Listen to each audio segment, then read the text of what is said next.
Hi, I'm Brian Cannone. Thank you again for visiting FitnessAtlantic.com. We're talking about competing in shows and choosing shows that you want to do as a first-time competitor or as somebody that's been doing a couple of them already. Talked about the nervousness of going into a show, finding a show that you feel comfortable, that you feel proud to represent and be part of, and going to see those shows as a spectator before you decide on which show you want to really spend those 12 weeks, those 3, 4, 6 months getting ready for, prepping for, and getting, committing to do.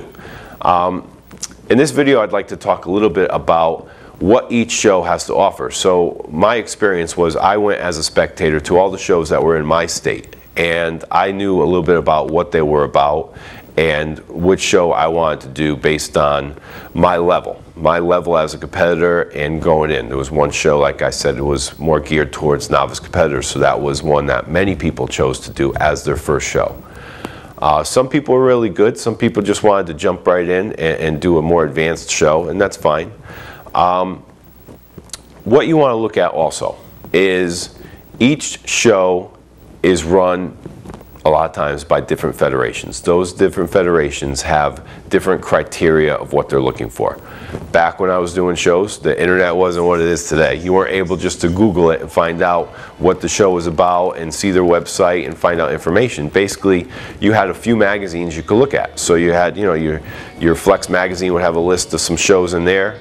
It was very hard to find out about these other shows, which were held by different federations like the ANBC, the AAU, different things that were going on. So you pretty much had to go by hearsay, what people are saying about shows, going to watch them as a spectator, and then kind of guessing at what that criteria is going to be or how well you're going to fit into it. Nowadays, it's a lot easier. You could definitely go on a website, you could look at the pictures and say, can I get my body to look like the people who won?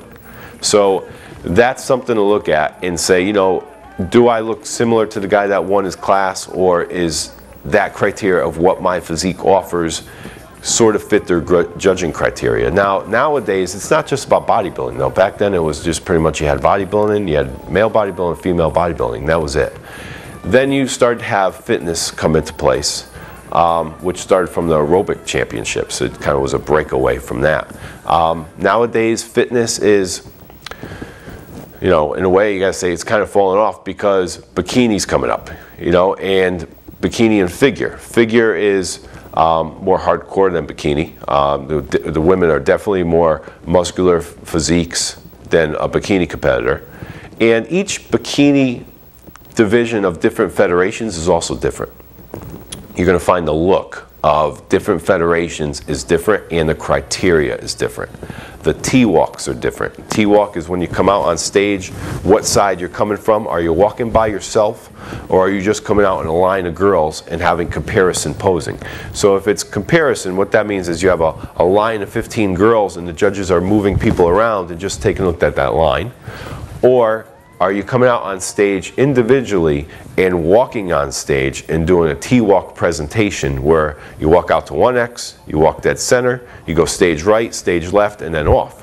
What are the poses that they want you to do when you're walking on stage? When you stop as a bikini competitor, what are you going to do? At some shows you see, like some federations, the girls stick her leg out, and they turn around, they look over their shoulder.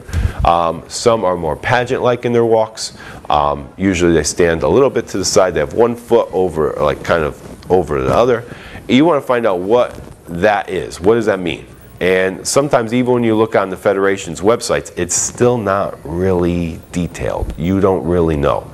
So, with bodybuilding, it was pretty much, we thought it was a little complicated back then. You had these different federations, different looks that they were going for. Some shows went with the really, really thin, ripped, shredded guys, and some shows went for a guy that had more muscle on him. As far as bodybuilding, you could always pretty much know that it's three things. It's your body symmetry. Are you symmetrical? Do your legs match your upper body? Is there a V taper? Your condition of your body. Are you really tight and conditioned and defined and all the muscles showing? And how much muscle size do you have? Now, some federations don't always look at the size factor, but it is something that's going to always be considered. So you have your symmetry and your condition are your two main factors, because you can have a guy that's not as big, but he just has a better look, a better body. But each show is going to be a little different, and that's something you would see as you went to different shows each time. You can see, hopefully they're consistent in their judging, where from year to year, you kind of know what look they're going for. With bikini and figure and fitness and all these other different things that are out, fitness model now also, you want to take a look at criteria. You want to look at the federation's criteria. What does that mean?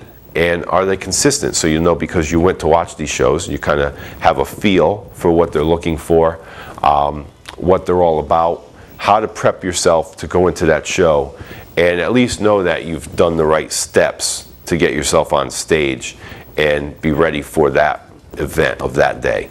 They're not all the same. The shows aren't all run the same. They're very different in the way that they're run. Some people get ready for a season of shows and they just do 5 shows in a row, or they just compete over and over and over and over and over again. I don't know where they get all this entry fee money, but it's something that it's very expensive hobby if that's what you do. Most people eventually decide on which federation they fit the most and they stick with. So you will find that too.